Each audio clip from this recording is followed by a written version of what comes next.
The sound of a heavy iron bolt sliding into place is the only warning you get before the world dissolves into a blinding, suffocating white. In this house, to have a single drop of perspiration touch a master's silk sleeve was more than a mistake. It was a social crime, a transgression that could see you cast into the gutter without a character or a penny to your name. You likely feel the gentle warmth of your modern home right now, hearing the quiet, automated hum of a washing machine, a sleek white box that asks nothing of you but the press of a button and a moment of your time. You live in an era of maximum transparency and effortless hygiene. But for the soul trapped in the Victorian laundry annex, the water was not a comfort. It was a scalding weapon. Imagine the air not as something you breathe, but as something you wear. A heavy, wet blanket of vapor that tastes of ammonia, lye, and the stale, fermented scent of a stranger's sweat. Your skin in this room wouldn't just be damp, it would be boiled, day after day, until the very fingerprints were erased from your flesh by the sheer force of the chemical fog. This was the laundry purgatory, a calculated system of architectural deception designed to keep the visceral, disgusting reality of human filth away from the delicate eyes of the elite. Deep within this steam, there is a secret, a reason why the laundry maids were always the first to burn when the mansion caught fire, and why the purity of the Victorian lady was actually a harvest of human waste. Welcome to the laundry purgatory. To understand the misery of the laundry, you must first understand the mathematics of the stain. A laundry maid in a grand estate earned perhaps £15 a year, a pittance that barely covered the cost of the boots she wore out scrubbing stone floors. Meanwhile, a single lace-trimmed tea gown she was expected to return to a state of virginal whiteness could cost upwards of £60. She was a ghost in the machine of wealth, tasked with preserving the appearance of a class that viewed her as a biological hazard. Every morning at 4 a.m, before the sun had even considered breaking the London fog, the laundry maid began her war against the horror of contact. The laundry annex was never built to be seen or enjoyed. It was a damp, north-facing stone vault, often constructed with high, narrow slits for windows that let the heat out but never allowed a single ray of sunlight to touch the floor. This was the architecture of shame. The elite demanded perfection, yet they loathed the sight, the sound, or the smell of the labor required to achieve it.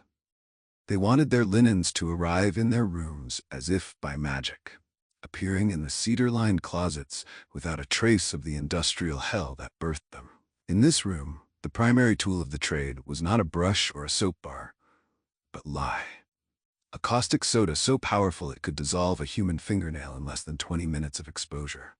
But lye was expensive, and the budget for the unseen was always the first to be cut. To achieve that famous blinding Victorian whiteness that defined high society, the maids turned to the medieval alchemy of their time: fermented human urine. They would collect the waste of the entire household in great vats, allowing it to sit until the urea broke down into ammonia. This pungent, stinging liquid was the primary bleaching agent of the era. The pristine, holy white bedsheets that the masters slept on, the very fabrics that touched their skin in their most intimate moments, had been soaked for hours in the biological waste of the very servants they refused to look at in the hallways. It is the ultimate irony of the Victorian age. The height of social purity was literally built on the recycling of human excrement, handled with bare, bleeding hands. If you find a strange, dark sanctuary in these forgotten truths, then you belong here in our circle. Stay with us as the fire flickers low, for the steam is only beginning to rise, and the true cost of a clean shirt is written in the scars of the invisible. The architecture of the laundry was designed as a psychological cage. Because the process was so loud, the constant wet slapping of fabric, the roar of the copper boilers, the shouting of orders over the hiss of steam, the annex was often detached from the main house by a long, cold stone corridor. This ensured that the maximum sentiment of the parlor was never disturbed by the brutal routine of the wash. The floor of the laundry was not made for comfort. It was sloped stone, designed to drain the wash liquor, a gray, viscous slime of soda ash and dissolved filth, away from the center of the room. But the drainage was a masterpiece of engineering failure. The pipes, often made of porous brick, would leak, turning the soil beneath the laundry into a stagnant marsh of pathogens. The washerwoman lived her entire professional life in a state of perpetual soda soak, her knees and ankles constantly submerged in a cold, chemical soup that turned her joints to knots of fire by the age of 30. This was the industrial slaughter of the body, hidden behind a veil of steam. As we prepare to move from the architecture to the physical act of the wash itself, remember that the woman standing over the copper tub was not just an employee. She was a survivalist. She knew that to survive the 12-hour shifts in the belly of the beast, she had to adapt. She would coat her arms in thick animal lard before her shift started, a grim survival hack to prevent the lye from eating through her skin to the bone. She became a human candle, smelling of rendered fat and ammonia, a creature of the dark designed to maintain the light of the world above. But the steam is getting thicker now, and as the gears of the oven begin to churn, we must ask ourselves, what happens to a human spirit when it is treated as nothing more than a filter for someone else's filth? The answer lies in the scullery, where the water is boiling, and the true visceral shock is about to begin. The steam here does not just sit in the air, it clings to your lungs like a wet velvet parasite, thick with the scent of boiling fat and the acrid, metallic sting of chloride of lime. As we move from the stone foundations into the white-out heart of the wash, the modern luxury of your scented detergents and cold water cycles feels like a fairy tale from a distant galaxy. You are used to transparency, a clear window on a machine that shows you the tumbling progress of your clothes. But in the Victorian laundry, there was only the opaque, swirling gray of the cauldron. This was the chemistry of the cauldron, a place where the water was a volatile living enemy. The central feature of this room was the great copper, a massive, coal-fired vat that roared with a low, guttural vibration. It did not just heat water, it acted as a chemical reactor. Into this boiling abyss went the hardware of pain. The dolly, a heavy, four-legged wooden pole that the maid had to twist and plunge into the sodden mass of fabric. Using a dolly was like rowing a boat through a sea of wet lade for 14 hours straight.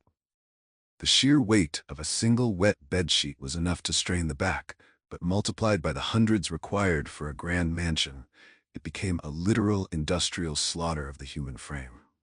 Look closely at the hands of the woman gripping that wooden pole. The skin is no longer skin. It is a ghostly, waterlogged mask of ivory, wrinkled and puffed until the knuckles are buried in the swelling.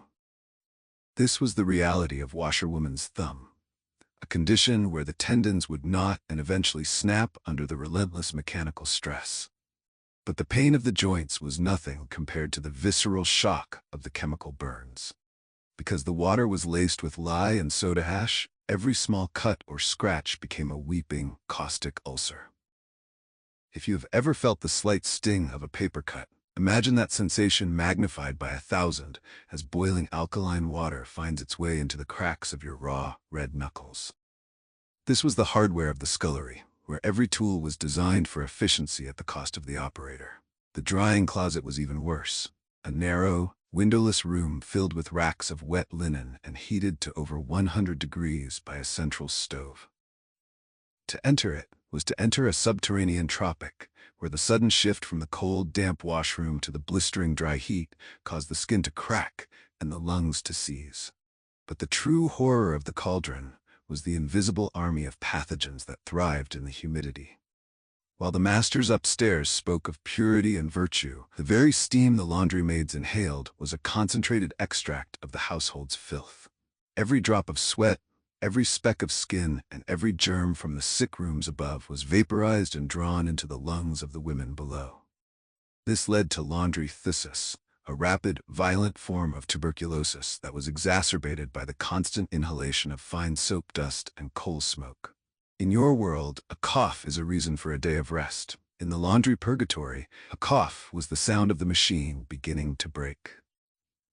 The maids knew this, so they practiced a lethal secrecy, binding their chests with tight linens to muffle the sounds of their failing lungs, fearful that the medical paranoia of the mistress would see them cast out into the street before they could earn their next loaf of bread. They were refugees of reality, living in a twilight world where the only thing cheaper than the soap was the life of the person using it. And yet, in the midst of this brutal routine, there were the hacks of survival, small, desperate acts of agency. The laundry maids would often place a single stolen lavender bud into the hem of their own rough undergarments, a tiny, fragrant rebellion against the overwhelming smell of lye and urine that defined their existence. They would sing in rhythm with the rhythmic slapping of the wet fabric against the scrubbing boards, a psychological endurance that kept their minds from shattering under the weight of the repetition. They were the lamps of the poor, burning themselves out to ensure the maximum sentiment of the upper world remained untarnished. But the fire in our hearth is shifting, and as the steam begins to cool into a heavy, stagnant mist, we must face the most terrifying aspect of this architecture: the realization that the purity of the Victorian lady was bought with the physical dissolution of the invisible. We sit in our climate-controlled rooms now, perhaps feeling a sense of detached pity, but look again at the dumb waiter of history. The clean white shirt rising through the floorboards was not a miracle of labor. It was the final product of a chemical war. The laundry maid was the filter for a society that refused to acknowledge its own waste. She was the one who stood in the belly of the beast, inhaling the very air that the masters found vulgar. As the gears of the oven continue to turn, we prepare to cross the final threshold into the social cage, where we will see how the very walls of the laundry were designed not just to contain the work, but to imprison the worker. The secret of the laundry fire is waiting in the shadows of the drying room, and as the visceral shock reaches its peak, the true price of that virginal whiteness will finally be revealed. The fire is flickering now, casting long, skeletal shadows against the wall, as if the spirits of the laundry annex are reaching out from the steam to tell us of the social cage. In your modern life, you likely view your home as a sanctuary of fluid movement. You walk from room to room, from the kitchen to the parlor, without a second thought. But for the inhabitant of the laundry purgatory, the architecture was a deliberate instrument of segregation. The laundry was not just an outbuilding. It was a psychological border, a social quarantine. The masters feared the horror of contact so intensely that they designed the laundry annex to be a self-contained prison. In many grand estates, the doors to the laundry were equipped with locks that could only be operated from the outside. The laundry maids were often forbidden from entering the main house entirely, their meals delivered through a small hatch in the stone wall like prisoners in a high-security ward. This was the architecture of the unseen, a calculated effort to ensure that the people who handled the family's most intimate filth never actually touched the family's lives. But if the walls were a cage, the ironing inferno was the torture chamber. Move with me from the wet, gray damp of the washroom into the searing, white-hot air of the ironing room. Here, the humidity of the wash is replaced by a dry, blistering heat that cracks the lips and parches the throat in seconds. The central feature of this room is the stove, a massive, coal-burning furnace designed to heat dozens of sad irons. These were not the lightweight, plastic steam irons you know today. These were 7-pound blocks of solid cast iron, appropriately named sad for the heavy, mournful toll they took on the soul. To iron a single gentleman's shirt or a lady's ruffled petticoat, a maid had to use 2 irons at once, constantly rotating them from the stove to the fabric. She was trapped in a brutal routine of lifting over 14 pounds of hot metal for 18 hours a day. This was the industrial slaughter of the joints.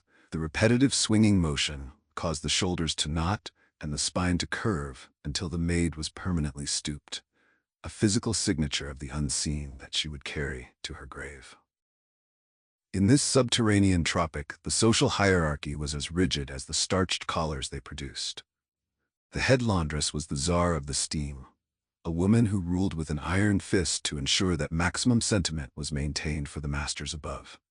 Beneath her, the young laundry maids lived in a state of lethal secrecy, terrified to show any sign of weakness. If a single drop of sweat fell from a maid's brow onto the master's white linen, it was considered a visceral shock to the household's purity. The maid would be struck or fined a week's wages, a mathematics of misery that meant the difference between eating and starving. To prevent this, The maids would bind their foreheads with thick, vinegar-soaked rags to muffle the sweat, a survival hack that only added to the chemical stench of the room. They were refugees of reality, living in a world where the only thing hotter than the irons was the fear of being discarded like a torn rag. Contrast this with the relief you feel when you step into your cool, air-conditioned bedroom tonight. You look at your clothes and see fashion. The Victorian laundry maid looked at those same clothes and saw an invisible army of demands. Every ruffle, every pleat, and every lace insert was a sentence to another hour in the heat. The deconstruction of expectations here is profound. We think of the Victorian era as a time of elegance, but that elegance was a hardware of society designed to crush the spirit of the worker. The sad iron was not just a tool, it was a symbol of the weight of the upper class pressing down on the lower. The laundry maid was expected to be a machine, a biological extension of the stove, yet she was denied the very resilience that the heat of the room slowly stripped away from her. We are standing now at the edge of the most terrifying revelation of the laundry purgatory. As the gears of the oven continue to roar, we must ask, why were these women the first to perish when the mansion burned? The answer lies in the architecture of shame we discussed. Because they were locked away to prevent contamination, when the coal stoves inevitably overheated and the dry linen caught fire, the laundry maids found themselves trapped in a stone chimney with no escape. They were the lamps of the poor, extinguished in the very rooms they were forced to haunt. As the fire in our own hearth begins to gasp for its final air, we prepare for the climax and revelation, where the true, visceral price of Victorian purity will be laid bare, and we will see the mark that the laundry purgatory left on history, a mark that even the strongest lie could never wash away. The fire is dying now, the logs collapsing into a bed of glowing, angry coals that mirror the white-hot intensity of the ironing stove. But as we move from the heat into the stagnant chemical mist of the late-night shift, we must face the most intimate betrayal of the laundry purgatory, the pathogens of purity. In your modern world, you have the luxury of maximum transparency. You trust that your water is clean, your air is filtered, and your medicine is a sanctuary of science. But for the inhabitant of the laundry annex, the very act of cleansing was an act of biological warfare. The visceral shock of the laundry was not just the work. It was the realization that while you were scrubbing the filth of the masters, you were inhaling the very essence of their decay. Imagine the scullery at midnight. The air is a thick, humid soup of miasma, a cocktail of coal smoke, lye fumes, and the evaporated sweat of a household of 20. This was the architecture of the damp. Because the laundry was a stone vault with no ventilation, the steam had nowhere to go but into the lungs of the women. This led to laundry phthisis, a violent, galloping form of tuberculosis exacerbated by the hardware of pain. The fine dust from the soap bars and the irritating fumes from the chloride of lime acted like tiny glass shards, scarring the lung tissue until every breath was a jagged struggle. In our time, a cough is a reason for rest. In 1880, a cough was a lethal secrecy. If a maid was heard coughing, the medical paranoia of the mistress would be triggered. Fearing that the vulgarity of the servant's disease would infect the maximum sentiment of the nursery, the maid would be dismissed instantly, cast out into the London fog to die in a doorway, replaced before her bed in the annex was even cold. But the poison was not just in the air, it was in the wash liquor itself. To maintain the purity and virtue of the household's appearance, the laundry used chemicals that would be classified as hazardous waste today. We have spoken of the fermented urine, but there was also vitriol, sulfuric acid, used to remove stubborn iron stains from the master's shirts. The maids handled this with bare hands, the acid eating through the protective lard they applied, turning their skin into a map of refining horror. They were the human filters of the industrial age. Every germ from the fever van that visited the main house ended up in the laundry tubs. While the doctors upstairs practiced heroic medicine on the elite, the laundry maids were exposed to the raw, concentrated pathogens of cholera and typhus in the wash water. They were the invisible army standing on the front lines of a biological war they were never equipped to win. Contrast this with your modern culture of health. You have the power of knowledge and the right to safety. The laundry maid lived in a state of desperation, where the only cure for a chemical burn was to wrap it in a damp, lye-soaked rag and keep working. The deconstruction of expectations here is the most painful. The Victorian lady, draped in white lace that smelled of spring flowers, was essentially wearing a garment that had been purified in a soup of bacteria and acid. The hardware of society required that the servant be destroyed so that the master could appear holy. This was the mathematics of misery. The cleaner the lace, the more scarred the lungs. The lamps of the poor were being snuffed out by the very brutal routine that kept the upper world bright. As you sit in your safe, dry room, hearing the soft hum of your modern life, feel the weight of that stagnant, toxic mist. Imagine a world where your only value is your ability to endure the industrial slaughter of your own body, and where the care you provide for others is the very thing that kills you. We are reaching the deepest hour of the night, and the fire in our hearth is almost a memory. Stay with me, for we are about to cross the final threshold into the climax and revelation. We will finally answer why the laundry annex was a death trap, and we will witness the final silent rebellion of those who lived and died in the laundry purgatory. The loop is about to close, and the truth behind the white linen is more terrifying than any ghost. The fire has finally surrendered, leaving behind nothing but a bed of gray, lifeless ash that looks hauntingly like the lye-dusted floors of the annex after a 14-hour shift. As the silence of the night settles into the stone walls, we must confront the final, suffocating truth of the laundry purgatory, the moment where the architecture of deception turned into a literal tomb. In your modern world, you take for granted the final relief of a job well done. You turn off the light, walk through your front door, and reclaim your identity. But for the inhabitant of the laundry vault, the end of the shift was merely a transition into a deeper kind of imprisonment. This is the legacy of the unseen, where the social cage became a physical execution. We must finally close the loop we opened in the steam. Why were the laundry maids always the first to perish when the mansion burned? The answer is etched into the very stones of the architecture. Because the elite suffered from a pathological horror of contact, the laundry annex was designed as a biological quarantine zone. In many of the grandest estates, the laundry was the only part of the house where the doors were systematically locked from the outside at night. The masters believed that the vulgarity and the miasma of the laundry staff must be contained at all costs, even while they slept. When the massive coal stoves, pushed to their breaking point by 18 hours of continuous heat, inevitably ignited the thousands of pounds of dry, starched linen and flammable coal dust, the women inside found themselves in a stone chimney with no exit. They were trapped in the belly of the beast, their screams muffled by the very thick, humid walls designed to keep the parlor quiet. The purity of the Victorian lady was protected by the literal sacrifice of the invisible, burned alive in the rooms where they had already spent their lives dying in the steam. This is the shocking contrast that brings us back to the light of the present. As you look at the white linen in your own closet, realize that for the Victorian, purity and virtue was a curated lie. It was a hardware of society that required a permanent class of non-persons to act as the filters for the world's filth. The deconstruction of expectations is now complete. The Victorian mansion was not a pinnacle of civilization, but a machine of social erasure.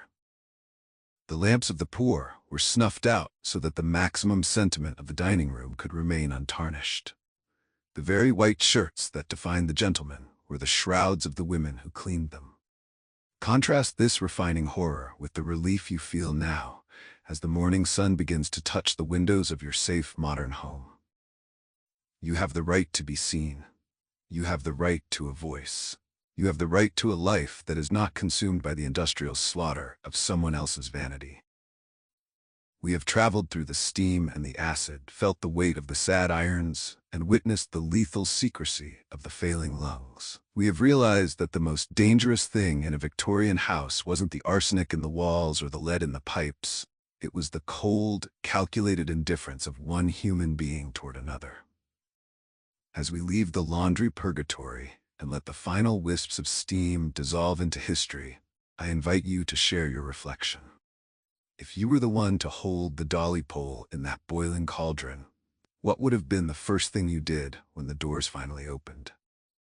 The silence of the annex is heavy, but it is a silence that speaks of a dignity we must never take for granted again. Stay with our circle as the sun rises, for the shadows of the Victorian nightfall are vast, and our next journey will lead us into a place where the air itself was a weapon of beauty. We are moving toward the poisoner's greenhouse, where the elite's obsession with the exotic hid a much darker harvest. Until the lanterns are lit once more, keep your hearth warm and your conscience bright. For the steam is finally cleared, the fire is out, and the story of the invisible is finally mercifully told. Until then, the laundry is finished and the night is over. Until the lanterns are lit again.